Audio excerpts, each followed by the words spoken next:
Uy, kumusta ka? Ilang oras ka na lang? Ate, isang macchiato to na. Paano sugar? Thanks. Ate, ice Americano. Nakaka-475 hours na lang ako eh. Bale, 25 hours na lang. Malapit na ako matapos. Ikaw, ilang hours ka na? Mga 60 hours pa ako eh. Pero enjoy naman kasi masaya dito sa Madrid. Oo nga eh, nakaka-400 hours na ako. Tumutulong din kasi ako sa hiring na applicants kasi maraming applicants ngayon.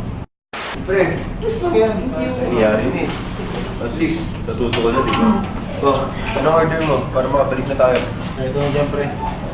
Maloy, yung problema mo. Parang pinagsaklubangan ng langit at lupa ah. Pre, yan mo no. Yung problema yan eh.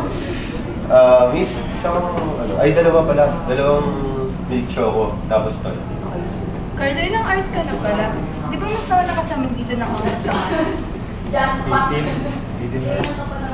Kasi hindi ka na magtatanggal ng isang linggo. Tatagal. 18 hours pa lang ako. Thank you ah. Dato. Wala si Jan din eh.